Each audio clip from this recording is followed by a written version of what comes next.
Hello WhatsApp guys, আসসালামু আলাইকুম। কেমন আছো সবাই? আশা করি ভালো আছো। তো আমার 31 নম্বর ব্লগে সবাইকে স্বাগতম। আজকের ভিডিও টপিকটা হচ্ছে আমরা সবাই যাচ্ছি খেজুরের রস খেতে। তো আমরা এখন সবাই রওনা দিলাম। সবাই বলতে আমরা দুইটা গাড়ি নিছি, আমার গাড়ি একটা আর আমার একটা কাকার গাড়ি। তো ওরা সামনে গেছে, আমরা যাইতেছি। তো ওরা আগে আগে গেছে, বড় মানুষ, যার কারণে বললাম যে আগে আগে যাও, সমস্যা নাই। তার জন্য আমি পরে যাইতেছি। তারপরে মেন রোডে উঠলাম, ওঠার পরে এই অবস্থায় আমাদের ঘাটের রোড, তো ওই ফেরি চলাচল করে, যার কারণে এই অবস্থা। তারপরে হালকা আসার পরে দেখি কুয়াশা পড়ছে, মানে ফার্স্ট টাইম ওইটা আর কি কুয়াশা পড়লো। এটা হলো নজরুলের ভাটা। তারপর আস্তে আস্তে আমার সেই ফেভারিট একটা জায়গায় আসলাম, যেটা বর্ষাকালে অনেক সুন্দর দেখা যায়। চারপাশ দিয়ে অনেক পানি থাকে, মাঝখানে শুধু রাস্তা, মানে সেই একটা ভিউ দেখা যায়। ওই জায়গায় দেখে কাকারা দাঁড়িয়ে আছে, পরে আমিও দাঁড়িয়ে একটু ভিউটা দেখলাম। ভিউটা বলতে আজকে আমাদের এই জায়গায় দিয়ে কোনো কুয়াশা পড়েনি, ঠিক আছে। এই জায়গায় কুয়াশা পড়লে আরো অনেক সুন্দর লাগতো। ওই যে সরিষা ক্ষেতগুলো, এই সুন্দর একটা ভিউ দেখা যাচ্ছে। তো সবাই ভিউটা উপভোগ করেন। আর এই জায়গাটা আমার অল টাইমই ভালো লাগে। আমি যদি যাই কোনো জায়গায়, তো এই জায়গাটা একটু ভালো করে ঘুরে দেখি। তারপর চলে আসলাম। আস্তে আস্তে আমার বন্ধুকে ফোন দিছিলাম, ও বলতেছে আমি যাইতেছি, যার কারণে একটু ওর জন্য দাঁড়াইলাম। তারপর ওর আবার কল দিলাম, ও বললো যে এদিকে নাকি আসবে না, ওর বাসার ওই সাইড দিয়ে যাইতে বলে। তো যার কারণে আমরা অন্য রাস্তা দিয়ে ঢুকলাম, আমাদের রৌমারীর থানামারের রাস্তা এটা। তো এই জায়গা দিয়ে ঢুকলাম, দেখি ও নাকি এই পাশ দিয়ে আসবে, যার কারণে এই পাশ দিয়ে আসা। ওই সামনে পুকুরটা দিয়ে অনেক ভিউ, সুন্দর সূর্য একটা দেখা যাচ্ছে। সূর্যর ভিউটা অনেক সুন্দর লাগলো। এ জায়গায় দেখে আমরা সামনে গিয়ে দাঁড়াবো একটু। তারপর ওর জন্য অপেক্ষা করতেছিলাম। ও আসতেছিল না। কল দেওয়ার পর বলতেছে আমি মাত্র উঠলাম, যার কারণে একটু লেট হইলো। 5-10 মিনিট ওয়েট করার পর তারপর দেখি ও আসছে। এর মধ্যে কামরুল আসে না দেখে, তার জন্য ওরা আমাদের রেখে চলে গেছে। আমরা এখন 3 জনই আছি বর্তমান, আমাদের এক গাড়ি আছে। এখন ওরা মনে হয় কোন দিক দিয়ে গেল, আমরা মনে হয় কোন দিক দিয়ে যাই। তো চলেন দেখা যাক কি হয়। আর আমার বাইকে তেল কম আছে, সামনে তেলের পাম্প আছে, ওই জায়গা থেকে আমার গাড়িতে তেল তুলতে হবে। আমি বিশেষ করে পাম্প থেকে তেলটা নেই, পাম্পের তেলে কোনো ভেজাল নেই, ঠিক আছে। তারপর চলে আসলাম সেই পাম্প থেকে এখন তেল নিব।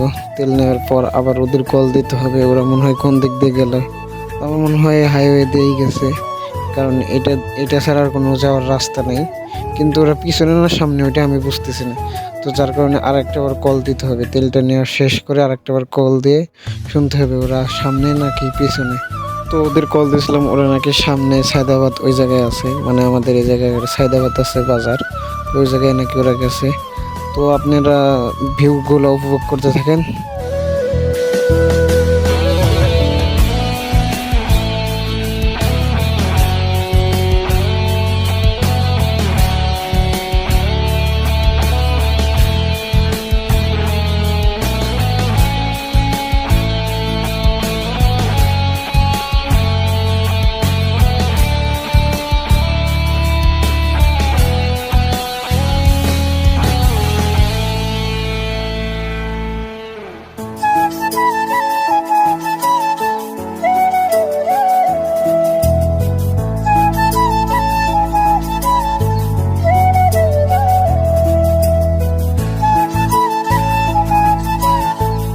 তো গাইস, আস্তে আস্তে আমরা একটা ভুল রাস্তায় ঢুকে ফেলছিলাম। বিশেষ করে আমি ঢুকি নাই, আমার সামনে যে ওরা গাড়ি নিয়ে আসছিল ওরা ঢুকাইছে, আমি ওদের পিছনে পিছনে আসছি।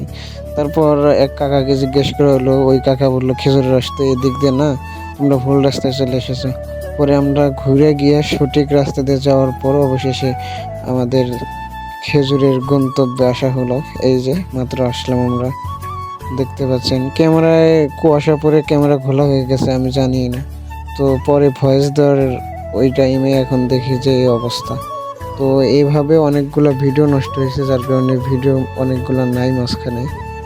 তো আপনারা কিছু মনে করবেন না। আর এই দেখেন এই পিচ্ছি, ওই আর কি খেজুরের রসটা পারে। এখন দেখি খেজুরের রস পাওয়া যায় কি না, কারণ সকাল থেকে নাকি অনেকজন আসছিল। আমরা ফার্স্টে ভিতরে ঢোকার সময় এক চাচি বলছিল যে খেজুরের রস নাকি শেষ হয়েছে। তো দেখি কি করা যায়। এদিক দিয়ে ওরা ছবি ওঠার শুরু করছে, ওই দিক দিয়ে রস পায় না, এরা ছবি উঠতেছে। তো এখন দেখি কি করা যায়, রস না পাইলে তো ভাই সেই একটা অবস্থা হয়ে যাবে। অবশেষে কিছুক্ষণ পর শুনি যে খেজুরের রস নাকি সবগুলা শেষ। এখন আমাদের 2 ঘন্টা বা 2.5 ঘন্টা লেট করতে হবে। তো যদি দাঁড়িয়ে থাকতে পারি তো থাকেন, না পারলে নাই, এগুলা বলে আর কি ওরা। তারপর আমি কাকার সাথে কথা বলতেছিলাম যে তোমার জন্য ভুল রাস্তা দিয়ে গিয়েছিলাম, যার কারণে এখন আমরা রস পাচ্ছি না। ও বলতেছে তোর বন্ধুর জন্য দেরি করা হয়েছে, যার কারণে আমরা রস পাইতেছি না। ওই কাকা পরে আমাদের বললো যে তোমরা অনেকক্ষণ দাঁড়িয়েছিলে, তোমাদেরকে একটু কষ্ট করে রসগুলো ফিরে দেয়। তারপরে উনি ওনার বড় একটা গাছে উঠলো, ওইটা আমাদের রস ফিরে দিল। তারপর আমরা রস টস খাওয়া শেষ করে আবার বাড়ির দিকে রওনা দিলাম। তো রস অনেক ভালোই ছিল। অনেক দূর থেকে গেছিলাম মাত্র ১ গ্লাসের জন্য রস খাওয়া। মূলত রস খাওয়ার বিষয় না, এটা হলো একটা এনজয়। ৬ জন আসছিলাম ২ গাড়ি নিয়ে। একটু মজা করে গেলাম ঠান্ডার মধ্যে। তো এই ছিল আমাদের আজকের রস খাওয়ার ভিডিও। তো সবাই ভালো থাকেন, সুস্থ থাকেন। আর যারা Facebook থেকে দেখছেন ফলো করবেন। আর যারা YouTube চ্যানেল থেকে দেখছেন সাবস্ক্রাইব করতে ভুলবেন না। অবশেষে আসলাম, আমরা মেইন রোডে চলে আসলাম। আমার বন্ধুর মাথায় ক্যাপ পড়ে গেছে। তারপরও ওটা উঠাতে গেছে আরকি। তো সবাই ভালো থাকেন, সুস্থ থাকেন। দেখা হবে কোনো নেক্সট ভিডিওতে। আসসালামু আলাইকুম।